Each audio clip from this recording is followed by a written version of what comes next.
Hello, friends. Welcome back to the She Thinks Big podcast. Are you in for the second episode of a 3-part series, our special series, Interested to Invested? And if you haven't listened to the previous episode of She Thinks Big podcast, which is really episode 224, but it's episode 1 in this 3-part series, hit pause and go back to that one. 224. That episode lays the groundwork for everything we're talking about today. And before I dive in, I want you to check in with yourself. How are you today? One of the things I always ask my coaching clients when we begin is, what are you celebrating? What are you celebrating? Sometimes I ask them, how are you feeling today? Where are you today? So I want you to check in with yourself on that front. And I want you to go back and listen to episode 1. If you haven't done that, episode 224/episode 1 of this 3-part series. And then let me ask you, if you did listen to episode 1, did you do your homework? Did you do your homework? Now, in coaching, no one gets grades. No one's getting a grade on how well they participate in the podcast either. But doing the homework is doing the work worth doing. It is taking the massive action that I sometimes distinguish between the passive action. So I had asked you to think of 2 or 3 leads who've gone quiet and write down the last thing you said to them. Now, don't worry if you didn't. Just pause right now. Take 5 minutes to do that.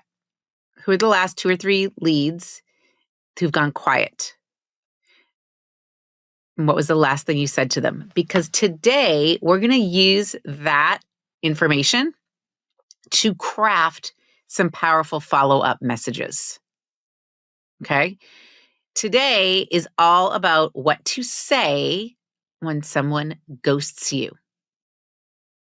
All right. And here is where we're headed. I'm going to share with you, you'll learn my signature BIG, B-I-G, follow-up method that I'm going to walk you through exactly what to say on that very first follow-up you have, which might be day 2 or 3, a week later follow-up, 2 weeks later, etc. And most importantly, we're going to talk about how to label your leads clearly so you stop wasting energy on the wrong ones. Because you and I both know we've done this before. We've wasted energy on leads that really you're not loving even from the get-go. So let's just start there. Let's start with labels. Because the very first follow-up, whether you send it on day 1, day 2, day 3, no later than day 3, is actually a diagnostic tool. Okay, and this is where you can determine, when you do that follow-up, that very first initial follow-up conversation, okay, you can determine in this conversation, are they a closed yes? They respond and they are ready to move forward. Yes, they're in. Are they a closed no? They're clearly not interested and are a true no. Or they are a closed no, not yet. They're not ready right now, but they may be later. Now, important note, if someone is closed no, not a good fit, you should have identified that in the initial conversation. That's not a follow-up issue. That's a clarity in the call issue. So just like they're trying to determine whether or not they want to work with you or purchase from you, in that initial conversation, you're trying to determine the same thing. Do you want to work with them or have them become a customer or client? Okay, so if they're not a clear yes or no after your first conversation and they are a good fit, then they're going to move on to follow up 1. Okay. If they're not a clear yes or no after follow up 1, if they ghost you entirely, that's when we give them the label closed ghost. All right. So here are the labels again. It is closed, not a good fit. That you should be able to determine right off the bat. If we can't determine that, and they don't tell you immediately close no, then we move on to the first follow-up. And through that follow-up, we determine if they're a closed yes, a closed no, or a closed no, not yet. But if we don't even get to that place, they miss the call, they don't respond, then it's a closed ghost. And that's who this episode is really for the people out there who receive the closed ghosts. Okay? Now that we've labeled your leads, let's talk about what you're actually going to say. Because what you say matters. How you say it matters. And the BIG follow-up method is how we shift from feeling awkward or ghosted to confidently guiding someone forward. Okay? This is the method I teach my clients because it really does work. It brings structure to what can feel like a messy or an emotional process, and it lets you show up like a CEO, like a business owner or founder or someone in charge, not like someone who's chasing down clients. And the BIG follow-up method stands for B, bold intention, I, informed interest, and G, genuine guidance. Together, these three elements position you as the leader in the sales conversation, the guide, not the pest, not the desperate one, the professional who really brings some clarity. So let's break them down. B, bold interaction. Okay, this is where confidence meets clarity. Bold doesn't mean aggressive. It means certain. It means you're showing up like someone who believes in what they're offering and knows how to help. Most people send follow-ups with language like, just checking in, hope I'm not bothering you. And that immediately puts you in a lower position. But bold interaction flips the script. Instead of waiting passively, you lead. Here's an example. I'm following up as promised to help you move forward. Okay? That doesn't mean that they're going to say yes to you, but we're just moving the conversation forward. I recently coached a photographer who was terrified of bothering her leads. And when she shifted this approach, she booked 3 weddings in 1 week from prospects who had previously gone silent. Okay, so that difference is palpable. Okay, bold interaction. All right, that brings us to I, informed interest. So let's make this personal. Your prospect is not just another name on a list. They are a human who told you something meaningful. So bring that back into the conversation. This shows that you are listening, that you care, that they're not just another number or line in your CRM, right? It's the opposite of kind of the spray and pray type of follow-up method, all right? So here's an example of what you could say. When we talked, you mentioned wanting to hire a team member by next month. I thought of you when I came across this article about onboarding. To see how that response shows that you were listening and you're providing additional value. All right, so that's what I stands for. Informed interest. G, genuine guidance. Genuine guidance, okay? So this is your opportunity to be of service, not to sell, but to serve. What would actually help them take the next step? The key is really to provide direction without pressure. You're not begging for a decision. You're simply opening the door and showing them the way through. You're saying, I've got you. Here's what's next. So an example might be, like we have suggested you do at the end of your very first call, I've got Tuesday or Thursday open at 10 a.m. Which one works better for you? Okay, so you're guiding them to that next conversation, to making a decision. Even if the decision is no, that is better than not knowing at all. Okay? All right, so let's talk about timing. We talked about kind of the mindset you need to be in, the manner in which you're going to go about this. Now let's talk about timing. Timing isn't just a logistical detail, it's kind of a signal that you're thoughtful, strategic, and really kind of reliable. They can trust you. So here is the truth. Studies show that 80% of sales require at least 5 follow-up attempts. Doesn't that seem like a lot? But 44% of people, owners, give up after just 1 attempt. Okay, let's not have you be one of those people. And I think the ideal follow-up timeline is within 3 days of your initial conversation, you have another conversation with them where you're trying to decide if they're a closed yes, a closed no, not yet. Okay, and hopefully they're not getting the ghost label at that point.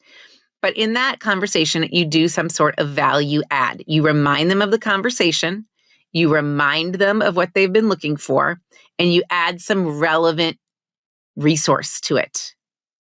You can even be, most of my clients find that after doing this for 3 weeks, blah, blah, blah changes. Okay, that's a relevant resource just in of itself. Okay, then if they still don't know, okay, you share an insight. At about day 7, you add some sort of personal touch that shows you're thinking of their specific situation. And this could be, hey, I know you are going away this weekend. I hope you had a great time. That's it. Okay.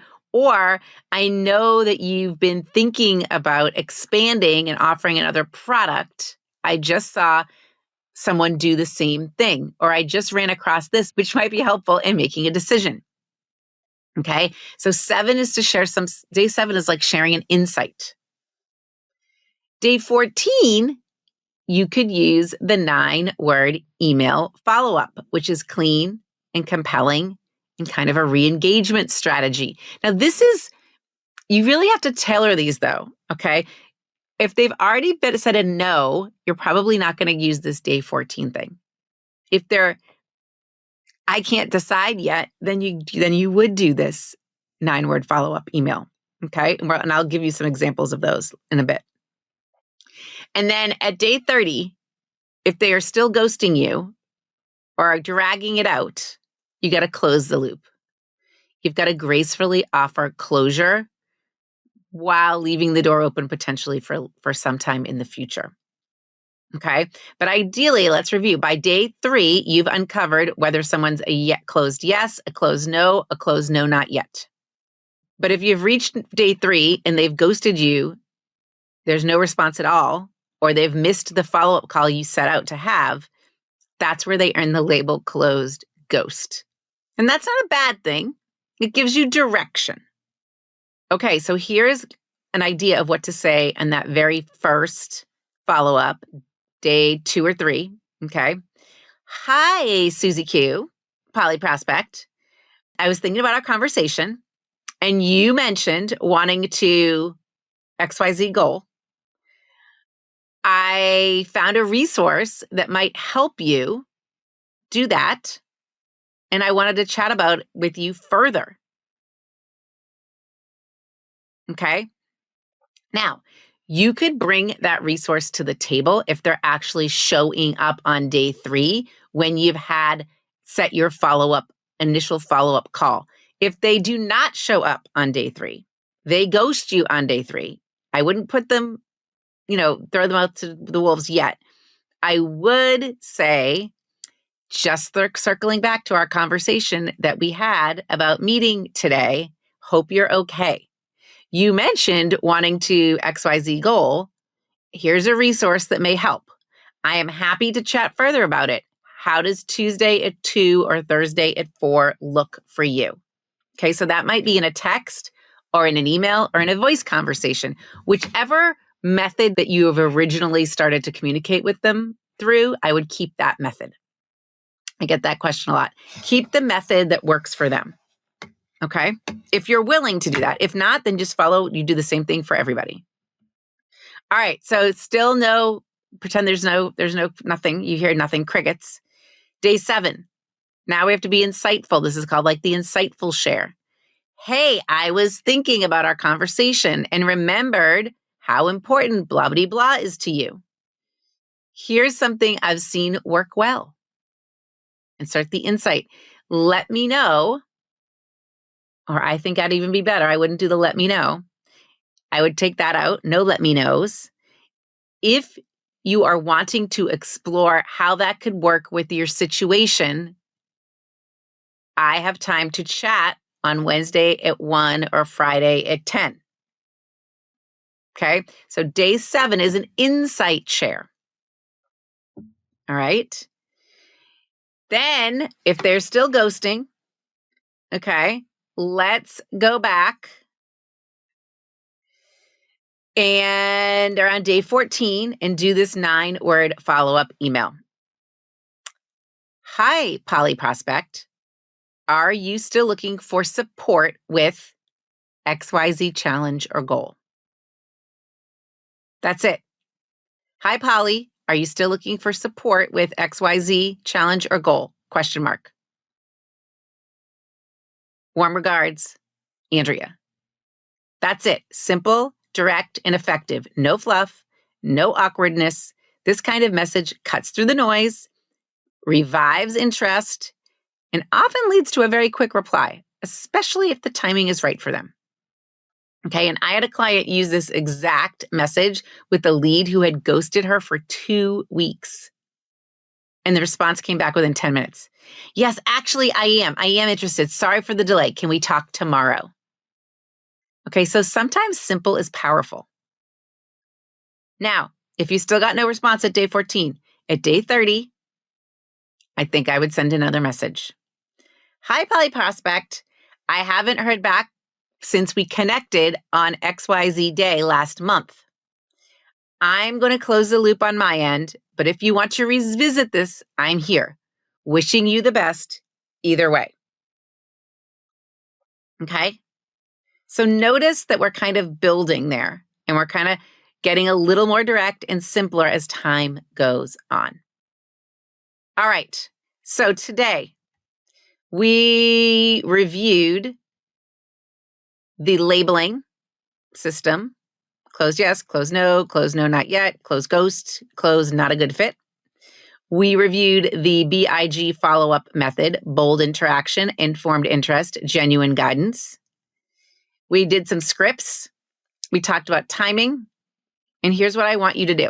I want you to pull out that list you created in episode 1 and choose just one lead and pick a message to send them that matches the timing and send it.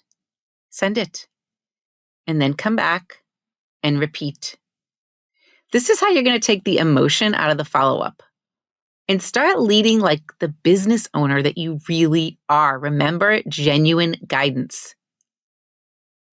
So if you want those templates in writing, plus lifetime access to this series of workshops that I did and a full Q&A session that I hosted, I want you to go grab the No Ghost bundle at AndreaLiebross.com/No Ghost bundle. So I'm making all of the workshop available to you. I will even throw in these podcast episodes into the bundle once they all go live. Okay, but you can get all of this information in writing. There's action guide, more scripts, go for it. Okay, so head over to AndreaLiebross.com/No Ghost bundle. And remember, if you didn't know about this workshop, you should be on the email list, the newsletter list, AndreaLiebross.com/newsletter. And then next time in episode 3, and then in episode actually 226, but episode 3 of this series, we're going to talk automation, how to create a follow-up system that runs whether you're at your desk or not. All right, my friends, you've got this. Go follow up. And then I'll see you right back here for the final episode of this 3-part Interested to Invested series. See you soon.